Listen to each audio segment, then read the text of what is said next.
इस मूवी की शुरुआत में हमें एक कहानी सुनाई जाती है कि कई हजार साल पहले खंदाक नाम का एक राज्य हुआ करता था। ये पृथ्वी के सबसे पहले स्वतंत्र लोग थे। कई सदियों तक खंदाक शक्ति और ज्ञान का केंद्र रहा, मगर फिर वहाँ पर एकतोम नाम का एक राजा आया जिसने अपनी शक्ति के दम पर खंदाक पर कब्जा कर लिया और वहाँ का तानाशाह बन गया। लेकिन उसके मंसूबे इससे भी काफी ज्यादा बुरे थे। वो काली शक्तियों का जुनूनी था। उसका असली मकसद था सबैक का ताज बनवाना। अगर उस ताज में प्राचीन दुनिया के 6 जादूगरों की शक्तियां मिला दी जाए तो वो उसे पहनने वाले को अमर बना सकता था। पर उस ताज को बनाने के लिए उसे चाहिए था इटर्नियम, एक ऐसा अनोखा धातु जो सिर्फ खंदाक में ही मिलता था। इसीलिए उसने वहाँ के लोगों को गुलाम बनाकर वहाँ की खुदाई करवाई। पर उसकी गुलामी से अब तंग आकर वहाँ की जनता उससे आजादी चाह रही थी। पर इसके लिए उन्हें एक हीरो की जरूरत थी जो उनके अंदर एक आजादी की उम्मीद जगा सके। और उन्हें अपना हीरो मिला एक छोटे लड़के के रूप में जिसने राजा के खिलाफ बगावत करने की हिम्मत दिखाई। राजा समझ गया कि अगर इस बगावत को उसने ऐसे ही नजरअंदाज कर दिया तो आगे चलकर ये उसके लिए बहुत बड़ी मुसीबत बन सकती है। इसीलिए उसने उस लड़के को सबके सामने मौत की सजा देने का हुक्म सुनाया। पर जब उसके सैनिक उस लड़के को मारने वाले थे तभी वहाँ एक चमत्कार हुआ। पृथ्वी के जादुई रखवालों ने पृथ्वी का संतुलन बनाए रखने का सोचा और उन्होंने उसे प्राचीन भगवानों की शक्तियों से नवाजा और एक मामूली से लड़के को सूरमा बना दिया। मगर तब तक सबैक का ताज बनकर तैयार हो चुका था।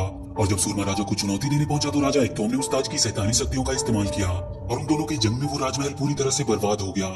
मगर सूरमा की जीत हुई और जादूगरों ने उस ताज को कहीं छुपा दिया ताकि वो फिर से किसी इंसान के हाथ न लग सके। और सूरमा के बारे में उसके बाद से किसी ने नहीं सुना। और आज वर्तमान समय में खंदाक किसी अंतर्राष्ट्रीय आतंकवादी संगठन इंटरगैंग के कब्जे में है। और आज भी लोग कहते हैं कि जब भी खंदाक में उसकी सबसे ज्यादा जरूरत होगी वो सूरमा लौट कर आएगा और लोगों को फिर से आजाद कराएगा। इसके बाद हम कुछ लोगों को देखते हैं जो किसी चीज की तलाश में जा रहे होते हैं। उनके साथ एड्रियाना नाम की एक लड़की भी होती है। वो सब वहाँ के घाट से छुपते हुए जा रहे थे। दरअसल वो लोग उसी ताज की तलाश में जा रहे थे। उन्हें लगता था कि वो ताज अभी भी उस महल के अंदर कहीं दफन है। तभी वहाँ पे एड्रियाना का बेटा इमोन वहाँ आ जाता है और वो भी अपनी मॉम के साथ ही जाना चाहता था। मगर एड्रियाना किसी तरह उसे समझा बुझाकर वापस घर भेज देती है। और कुछ देर बाद वो लोग पहाड़ों से होते हुए उस टूटे हुए महल के पास पहुंचते हैं जहाँ कभी राजा एकतोम रहा करता था। एड्रियाना अपने 2 साथियों के साथ वहाँ से आगे बढ़ती है और उसका भाई एमिर वहीं बाहर वैन में रुकता है। वो लोग जब महल के अंदर जाते हैं तो उन्हें वहाँ पर कुछ पुरानी कलाकृतियां मिलती है। वो वहाँ से और आगे बढ़ते हैं पर तब तक इधर एमिर के पास इंटरगैंग के लोग आ जाते हैं जो उसे पकड़ लेते हैं। एड्रियाना वहाँ अंदर एक मकबरे के पास पहुंचती है जो उसी सूरमा का था जिसे वो जादुई शक्तियां मिली थी। वो समझ नहीं पाती है कि उसे यहाँ पर क्यों दफना दिया गया था। उस मकबरे पे एक स्पेल लिखा होता है जिसे पढ़ने से मना किया गया था क्योंकि उसके पढ़ने से वो सूरमा एक बार फिर से जिंदा हो सकता है। वो लोग वहाँ से आगे बढ़ते हैं और ताज को ढूंढने लगते हैं और तभी एड्रियाना को वो ताज दिखाई देता है। वो जल्दी से ऊपर जाकर उसे ले लेती है पर तब तक इंटरगैंग के सोल्जर वहाँ अंदर आ चुके थे और वो उसके ऊपर फायर करने लगते हैं। एड्रियाना किसी तरह अपने आप को बचाते हुए अंधेरे में कहीं छुप जाती है। लेकिन जब वो लोग उसके भाई को मारने की धमकी देते हैं तो उसे उनके सामने आना पड़ता है और उससे वो ताज वो लोग ले लेते हैं। लेकिन तभी एड्रियाना उस मकबरे के ऊपर लिखी गई स्पेल को पढ़ने लगती है जिसकी वजह से वहाँ पे बिजली कड़कती है और ब्लैक एडम जिंदा हो जाता है। और जब एक सैनिक उसके पास जाने की कोशिश करता है तो वो उसे अपने हाथों में ही जलाकर मार डालता है। ये देखकर वो लोग उस पर अंधाधुंध फायरिंग करने लगते हैं लेकिन उन बुलेट्स का उसके ऊपर कोई भी असर नहीं होता और बहुत जल्द वो उन सबको अपनी पावर से मार डालता है। एड्रियाना किसी तरह अपने भाई के साथ वहाँ से बाहर निकलती है लेकिन बाहर इंटरगैंग के और भी सोल्जर आ गए थे पर ब्लैक एडम के लिए ये भी काफी नहीं थे और वो सब उसके हाथों बुरी तरह से मारे जाते हैं। एड्रियाना और एमिर अपनी वैन से वहाँ से भागने की कोशिश कर रहे थे। उनके पास अभी भी वो ताज था पर तभी अचानक उनकी वैन के आगे ब्लैक एडम आ जाता है पर वो लोग उसकी तरफ देखते नहीं है। ब्लैक एडम उन्हें घूर ही रहा होता है कि तभी पीछे से एक आदमी उसके ऊपर मिसाइल से हमला कर देता है पर ब्लैक एडम उसे अपने हाथों से पकड़ लेता है और जब वो ब्लास्ट होता है तो उससे वो घायल होकर वहीं गिर जाता है। इसके बाद हम देखते हैं कि वो आदमी जो एड्रियाना के साथ उस ताज को ढूंढ रहा था दरअसल वही इंटरगैंग का लीडर था और वो किसी भी तरह उस ताज को हासिल करना चाहता था। इसके बाद हम जस्टिस सोसाइटी को देखते हैं जिनका काम पृथ्वी का संतुलन बनाए रखना था। और वहीं पे हॉकमैन खंदाक में हो रहे तबाही को देख रहा था और उसे ऑर्डर मिलता है कि वो जल्दी से किसी तरह ब्लैक एडम को अपने कब्जे में करे क्योंकि वो दुनिया के लिए बहुत खतरा साबित हो सकता था। हॉकमैन अपने साथियों को इकट्ठा करता है जिनमें होती है साइक्लोन जो हवा को अपने कंट्रोल में कर सकती थी और एटम स्मैशर जो अपना साइज अपने मुताबिक चेंज कर सकता था और सबसे एक्सपीरियंस और उनका लीडर डॉक्टर फेट जो कि भविष्य को भी देख सकता था और ये शक्तियां उसको एक हेलमेट से मिलती थी। इसके बाद हम ब्लैक एडम को देखते हैं जो एड्रियाना के घर में जागता है। वहाँ उसका बेटा इमोन उसे देखकर काफी एक्साइटेड हो जाता है और उसकी तारीफ करने लगता है कि खानदान के सभी लोग उसके बारे में जानते हैं। और वहीं उसे ये भी पता चलता है कि वो 5000 साल से उस मकबरे के अंदर था। वहीं एड्रियाना उस ताज के बारे में और जानने की कोशिश कर रही थी और इधर इमोन ब्लैक एडम को बता रहा होता है कि वो उन लोगों की इकलौती उम्मीद है जो उन्हें इंटरगैंग से आजाद करवा सकता है। पर ब्लैक एडम उसकी बातों को नजरअंदाज करके वहाँ की दीवारों को तोड़ते हुए जाने लगता है और वो एड्रियाना के कमरे में पहुंचता है। एड्रियाना भी उससे कहती है कि खानदान के लोगों को उसकी जरूरत है और उन्हें उनकी मदद करनी चाहिए। पर ब्लैक एडम वहाँ से जाने लगता है। इमोन उसके पीछे जाता है और उसे मनाने की कोशिश करता है। वो उससे कहता है कि उसके सारे जानने वाले तो अब तक मर चुके हैं और वो अकेला करेगा भी क्या। पर ब्लैक एडम उसकी बातों पर ध्यान नहीं देता और वहाँ से चला जाता है। इधर जस्टिस सोसाइटी के लोग ब्लैक एडम को काबू करने का प्लान बना रहे थे।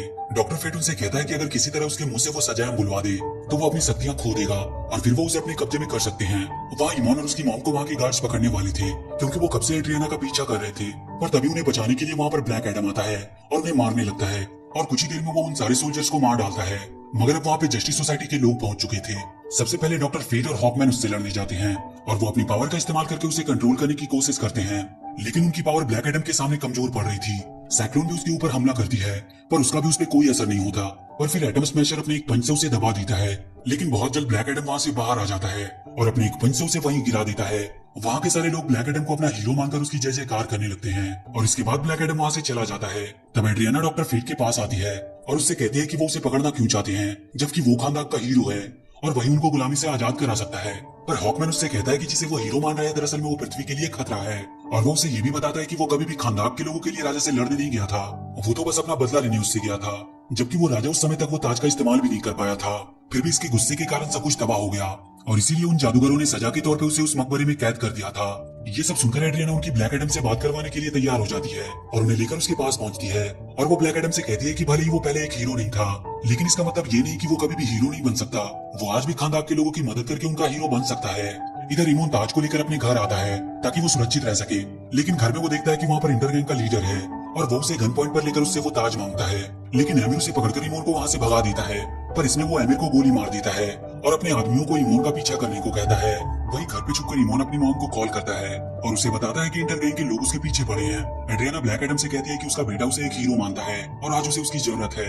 ब्लैक एडम तुरंत उसे बचाने निकल जाता है और एक गुंडे को उसे किडनैप करने से बचाता है, पर जब वो उसे मारने के लिए जाता है तभी उस गैंग का वो लीडर आकर इमोन को अपनी गन पॉइंट पर लेकर किडनैप कर लेता है। वो उसे एक उड़ने वाली बाइक से ले जा रहा था और उसके पीछे ब्लैक एडम होता है, लेकिन वहाँ पर और भी उसी की तरह उड़ने वाली बाइक में उसके गैंग के लोग आ जाते हैं, जिसकी वजह से उसे ढूंढने में ब्लैक एडम को दिक्कत हो रही थी और वो इमोन को किडनैप करने में सफल रहते हैं। उनके पकड़े गए आदमियों से पता चलता है कि वो इमोन को अपने अड्डे पर ले गया है जो वहीं के डेजर्ट में बनी हुई है। वो सब मिलकर इमोन को छुड़ाने जाते हैं और बहुत जल्द वो सब उसके अड्डे पे होते हैं, जहाँ वो लीडर उन्हें इमोन के बदले पहले उस ताज को उसे देने को कहता है, जिस पर एड्रियाना तुरंत अपने बैग से वो ताज निकालकर उसे दे देती है और फिर वो उन्हें बताता है कि वो उसी राजा एक्टोम का वंशज है जिसे उसने मार दिया था और वो उस ताज को हासिल करके उसके सपने को पूरा करेगा।